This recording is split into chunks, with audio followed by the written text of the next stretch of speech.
ரொம்ப சூட்சமான ஒரு விஷயத்தை சொல்லவா? சிறகு முளைப்பதற்காக சொல்கிறேன். மேத்தமேட்டிக்ஸ் இல்லைங்க, மேத்ஸ் அந்த சப்ஜெக்ட் படிக்கிறது குறைஞ்சு போச்சுங்க. காலேஜ்ல எல்லாம் பிஎஸ்சி மேத்ஸ் படிக்கிறதுக்கு இப்ப ஆள் இல்லைங்க. நான் சொல்லட்டுமா, நான் தமிழ் ஆசிரியை தான். எந்த குழந்தை மேத்தமேட்டிக்ஸ் கரெக்டா இந்த ஜெனரேஷன்ல படிச்சுக்கிறீங்களோ, அடுத்த 15 ஆண்டுகளுக்கு பிறகு இந்த உலகத்தை ஆட்சி செய்யக்கூடிய தலைமை பொறுப்பு இன்னைக்கு மேத்ஸ் படிக்கிற ஸ்டூடெண்ட்ஸ்க்கு வந்து சேரும் என்பதனை மட்டும் நீங்கள் புரிந்து கொள்ளுங்கள். படிக்க மாட்டேங்கிறாங்க மேத்ஸ். மேத்ஸ் படிக்கிறதா இருந்தா கூட அந்த நீட் எக்ஸாம் எழுதிட்டு டாக்டரா போகத்தான் பாக்குறாங்க, இல்லனா இன்ஜினியரா போறதுக்கு பாக்குறாங்க.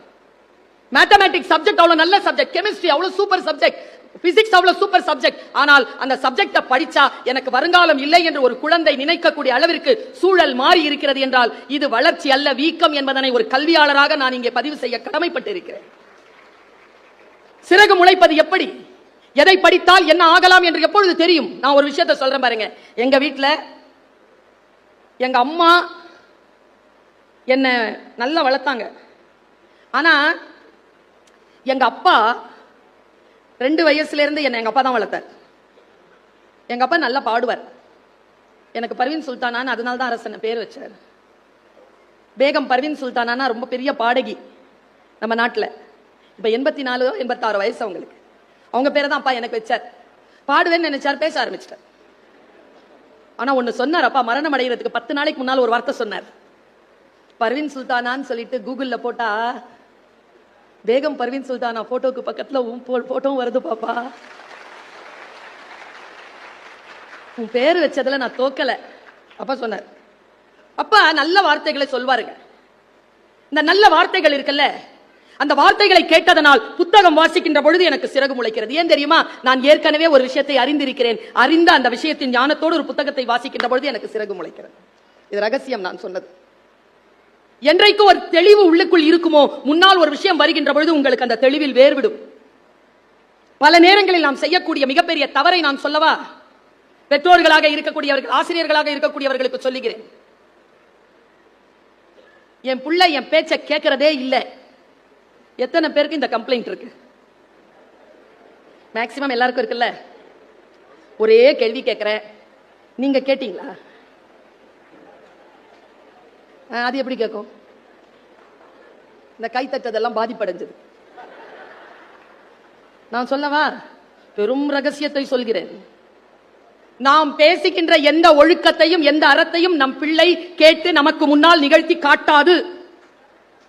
இதுதான் இயற்கை. ஆனால் ஒன்று சொல்லுகிறேன், அது நிகழ்த்தி காட்டும் எப்போ தெரியுமா?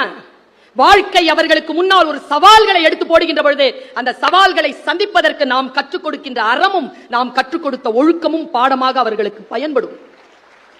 அதனால சொல்லிட்டுருங்க, சொல்லுவதில் நீங்கள் பிழை செய்து விடாதீர்கள். சொல்லுவது அவன் நான் சொன்னா கேட்க மாட்டாங்க, கேட்க மாட்டான்ல. சொல்லுவது விதை, விதைத்தவன் தூங்கலாம், விதைகள் தூங்குவதில்லை. விதைகள் முளைக்கும், காலம் எடுக்கும். எனக்கு விதை ரொம்ப பிடிக்குங்க. ஏன் தெரியுமா? என்ன இயற்கையின் போர்ஸ்ங்க. விதை எல்லாம் வானத்துல இருந்து கீழே தாங்க வருது. விதை மட்டும் தான் மண்ணில் புதைக்கப்பட்டாலும் இயற்கையின் புவியீர்ப்பு ஆற்றலை எதிர்த்து மேல வருதுங்க. அது துணூண்டு விதைங்க. அப்பா, உள்ளே அது வெடிக்கின்ற அந்த நிலைதான் கற்றலின் நிலை. அந்த கற்றல் நமக்குள் நிகழ்கின்ற பொழுது வெடித்து புறப்படுவோம் வெளியில். அந்த வாய்ப்பை நாம் பெறுகிறோமா? அந்த வாய்ப்பை நாம் தருகிறோமா? என்னுடைய அப்பா நல்ல தாலாட்டு பாடுவார். என்ன இனிமையான குரல் அவருக்கு. யாருக்காகவும் இல்லாமல், எப்படி ஒரு காட்டிலே ஒரு பூ யாருக்காகவும் இல்லாமல் பூத்து குலுங்குகிறதோ அப்படி என்னுடைய தகப்பனார் எனக்காக பாடி இருக்கிறார். அவருக்கு எந்த பரிசையும் நான் கொடுத்ததில்லை, நான் எந்த பாராட்டையும் அவருக்கு நான் வழங்கியதில்லை. ஆனால் அவருக்கு எனக்காக பாடி இருக்கிறார். நல்ல கவிஞர். என்ன கவிஞர் தெரியுமா?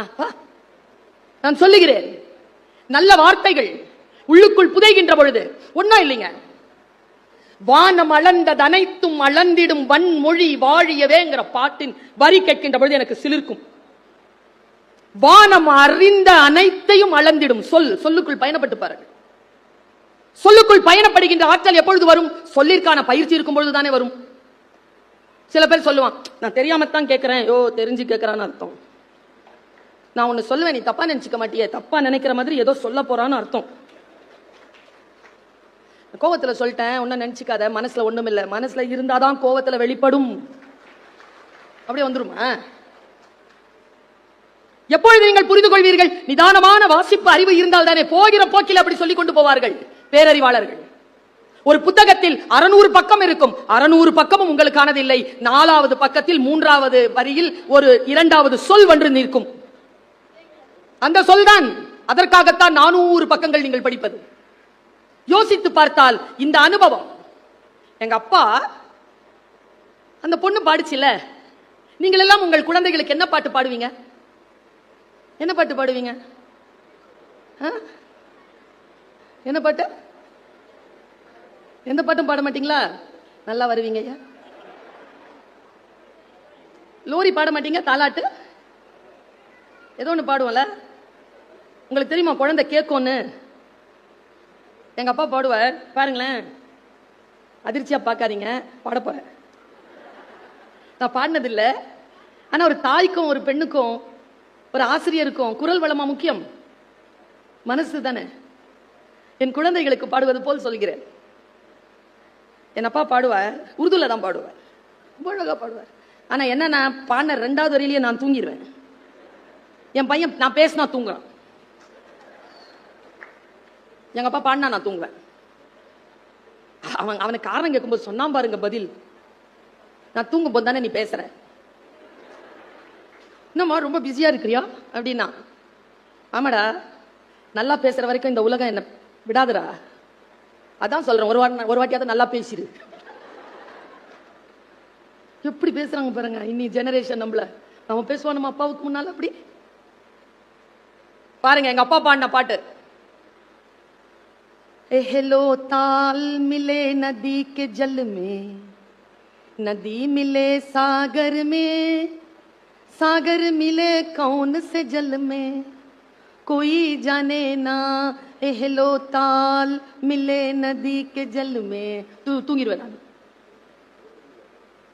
सूरज को धरती तर से, धरती को चंद्रमा, धरती को चंद्रमा, पानी में सीप जैसे, प्यासी हर आत्मा, प्यासी हर आत्मा, बूंद छुपे किस बादल में, कोई जाने ना, हेलो ताल मिले नदी के जल में. எங்க அம்மாவும் தூங்கிரும். அப்ப பாடுவாருங்க, டெய்லி பாடுவார். என்ன அர்த்தம்னு 40 ஆண்டுகள் கழித்து நான் தெரிந்து கொண்டேன். கவனம் போகல. அப்பா சொல்ற பாட்டு பாருங்க. நான் உங்களுக்கும் சொல்லுகிறேன், நாம் சொல்லுகின்ற வார்த்தைகள் குழந்தைகளுக்கு புரியலனாலும், இப்போ புரியலனாலும் பரவாயில்ல, ஆனால் காலம் கடந்து புரிகின்ற பொழுது மிகப்பெரிய மாற்றத்தை அவர்கள் வாழ்க்கையில் முக்கியமான தருணத்தில் பெற்றுக் கொள்வார்கள் என்பதற்காக சொல்லுகிறேன். கவனம் கவனம் கவனம். தாளத்தோடு நதி சேருகிறது, நதியோ கடலை சேருகிறது, கடல் எங்கே சேருகிறது? சூரியனுக்கு பூமி தவிக்கிறது, பூமிக்கு சந்திரன் தவிக்கிறது. கடலுக்குள் ஆழமாக பொதிந்து இருக்கக்கூடிய சிப்பி ஆத்துமாக்களை போல் தாகத்தோடு வாய் திறந்து கிடக்கிறது. நம்மை போல கடலில் தான் இருக்கிறோம், சுற்றி நீர் தான் இருக்கிறது, ஆனால் தாகத்திற்கான ஒரு துளி கடலில் இல்லை. அதனால் தான் இதோ இங்கே குழுமி இருக்கிறீர்கள். எங்கே இருக்கிறது தெரியுமா? மேகத்தில், வானத்தில் எங்கோ மறைந்திருக்கிறது. அந்த துளி வந்து சேர்கின்ற பொழுது அந்த சிப்பியின் தாகம் அடங்குகின்ற அந்த வினாடியில் அந்த துளி முத்தாக மாறுகிறது. அப்பா இப்படி பாடுறாருங்க. ஒரு தாலாட்டை இப்படி பாட முடியுமா? நான் முத்து என்று சொன்னது, நான் துளி என்று சொன்னது அவரவர்களுக்கு அவரவருடைய வாழ்க்கையில் பொருளோடு நீங்கள் பொருத்தி பார்த்துக் கொள்ளுங்கள். எனக்கு சொல் தேவையான காலகட்டத்தில் வந்து விழுகின்ற சொல் சிப்பி போல் வாய் திறந்து உள்ளே வாங்கி வைத்துக் கொண்டால் அது முத்தாக மாறி மிகப்பெரிய பேரருளை, பெருங்கருணையை என் வாழ்க்கையில் உருவாக்குகிறது. வாழ்க்கை நமக்கு வித்தியாசமான அனுபவங்களை கொடுக்கின்ற பொழுது அந்த அனுபவங்களை மிகச் சரியாக புரிந்து கொள்வதற்கு நமக்கு சில புரிதல்கள் தேவைப்படுகின்றன. நான் இப்படி சொல்லுகிறேன். இப்பொழுது சமீபத்தில் ஏதோ ஒரு புத்தகத்தை எடுத்து வாசித்துக் கொண்டிருந்தேன். அந்த வாசிப்பிலே எனக்கு கிடைத்த மிகப்பெரிய ஒரு விஷயத்தை இப்ப நான் உங்களுக்கு பகிர்ந்துக்கிறேன். உங்ககிட்ட பேசணும் அப்படின்னா பிள்ளைகள் கவனிக்கிறார்கள். அதனால் பழைய விஷயங்களை 1-2 சொல்லலாமே தவிர புதிய விஷயங்களை சொல்ல வேண்டும் என்றால் வாசிக்க வேண்டும். என்ன கொடுமை தெரியுமா? என்ன பேசினாலும் ரெக்கார்ட் பண்ணிடுறீங்களா, இதை இன்னொரு வாட்டி பேசும்போது இது அவங்க பேசிட்டாங்கன்னு சொல்லிடுவாங்க. பேசினது ஒரு 2000 பேருக்கு இருக்கலாம், ஆனா அது 2 கோடி பேருக்கு போய் சேர்ந்துரும். அதனால புதிதாக சிந்தித்துக் கொண்டே இருக்கணும்.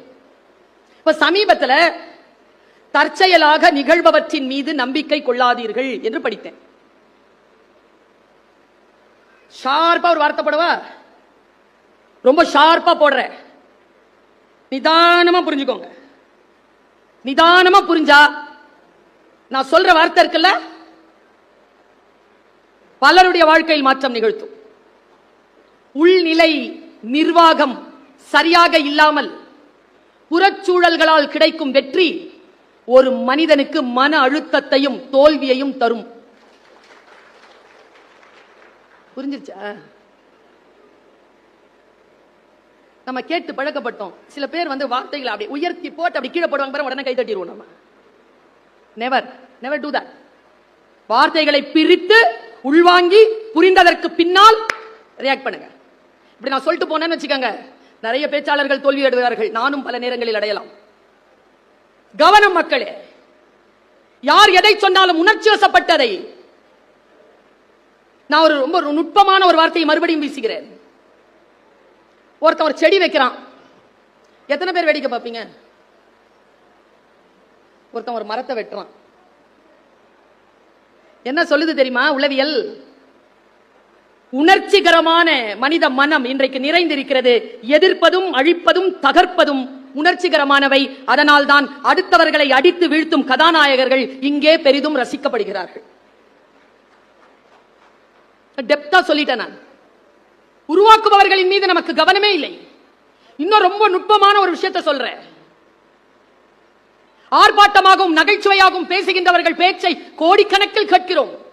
ஆர்ப்பாட்டமே இல்லாமல் அமைதியாக ஆழமான விஷயங்களை சொல்லக்கூடியவர்களுக்கு வாசகர்களும் நேயர்களும் இல்லவே இல்லை. யார் பிழையது? நான் உங்களுக்கு சொல்லுகிறேன், பயிற்சி பெறுங்கள். பேசுகின்றவர்களுடைய டோன்ல இல்ல, பேசப்படுகின்ற பொருளின் மீது கவனம் வையுங்கள். அப்பொழுது நீலச்சாயம் வெளுத்து போச்சு, ராஜா வேஷம் கலஞ்சி போச்சு என்று பல பேர் வீடு திரும்புவார்கள். பொருளை மிக நுட்பமாக புரிந்து கொள்ளுகின்ற ஆற்றலுக்கு மக்களை உருவாக்குவதற்கு பெயர்தான் புத்தக வாசிப்பு. ஏனென்றால் புத்தக வாசிப்பில் நீங்கள் ஈடுபடுகின்ற பொழுது என்ன நடக்குதுன்னு சொல்றேன். ஒரு பேருண்மையை சொல்கிறேன், என்ன நடக்குதுன்னு. நான் ஒரு புத்தகத்தை திறந்து வாசிக்கிறேன். ஒரு காட்சி வருகிறது. நீல ஆடையுடன் ஒருத்தி சூரிய கதிர்கள் விளையும் அந்த அதிகாலை பொழுதில் ஒரு வெண்கல பானையோடு நதிக்கரை ஓரம் போனாள். சென்று சலசலத்துக் கொண்டிருக்கும் அந்த நதியிலே தன்னுடைய பானையை வைத்து கொஞ்ச நேரம் அளவலாவி விளையாடிவிட்டு அதை முழுமையாக அவள் நிரப்புகின்ற அந்த நேரத்தில் அப்படின்னு கதை நிக்குது. இப்ப நான் சொன்னேன், நீங்க வாசிச்சீங்கன்னா இங்க காட்சி விரிதா, கேமரா நானாவதா? உங்களுக்கு பிடித்தமான பெண் நீல நிற ஆடையில் வருகிறாளா? உங்களுக்கு பிடித்தமான நதிக்கரை ஓரத்தில் இருக்கிறாளா? பானையினுடைய டிசைன் நீங்க நினைக்கிற மாதிரி இருக்குதா? வாசிக்கிறதுல இவ்வளவு வசதி இருக்கு. ஏற்கனவே ஒருத்தன் படம் பிடிச்சிட்டாருன்னு வச்சுக்கோங்க, நான் அதை பார்க்கிறேன்,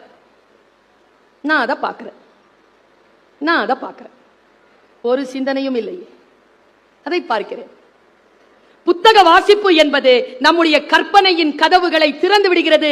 ஐன்ஸ்டீன் சொல்லுகிறான், imagination is more than knowledge.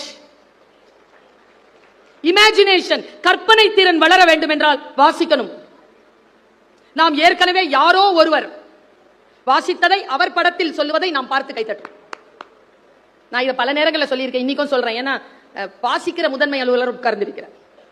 நான் ரொம்ப பிடிச்சு வாசிச்ச புத்தகம் எது தெரியுமா மேடம்? பொன்னியின் செல்வன். நீங்களும் தானா? நான் சொல்ற ஆள் பிடிக்கும்னு மட்டும் சொல்லிடாதீங்க, உங்க மேல பொறாம வந்துடும் எனக்கு. வந்தியத்தேவன், ஐயோ அம்மாடி, வந்தியத்தேவத்தின் மீது அவ்வளவு ஒரு ஆசைங்க எனக்கு. ஒரு 14 வயசுல நான் படிச்சிருப்பேன். நான் பால்கனியில நின்னுட்டு இருக்கும் பொழுது பஞ்ச கல்யாணி குதிரையில் அவன் வருவான். நான் திப்பு தெருவினுடைய மீசாயிப்பேட்டையில மேல இருந்தவனை கீழே குதிச்சு பார்க்கும்போது, ஏ பேபி கம் ஆன் அப்படின்னு சொல்லுவான். நானும் மேல இருந்து கீழே குதிச்சு அவன் பஞ்ச கல்யாணி குதிரையோட ஓடிடுவோம்லாம் கனவு கண்டிருக்கேங்க நான் இந்த 14 வயசுல. இப்ப பொன்னியின் செல்வன் படம் பார்த்தேன். நல்ல வேளை அவன் வரல. ஏன்னா அது மணிரத்னம் சாருடைய வந்தியத்தேவன், அது என் வந்தியத்தேவன் இல்லை. வாசிப்பில் இருக்கக்கூடிய பேர் அனுபவம் அதுதான். என்னால் அவருடைய குந்தவையோ நந்தினியையோ பழவேட்டரையரையோ என்னால் அந்த என்னுடைய பழவேட்டரையன், என்னுடைய நந்தினி, என்னுடைய குந்தவை, என்னுடைய அருண்மொழி. நான் வாசிக்கின்ற பொழுது எனக்கு விரிகின்ற உலகம் மிகப்பெரியது. அந்த அனுபவத்தை குழந்தைகளிடமிருந்து அடுத்த தலைமுறையிடமிருந்து பறிக்காமல் அவர்கள் சிறகு விரிக்க பறக்க வேண்டும் என்றால் அவர்களுக்கு புத்தகத்தை கொடுங்கள். ஒவ்வொரு புத்தகமும் ஒவ்வொரு இறகாக வந்து ஒட்டிக்கொள்ளும்.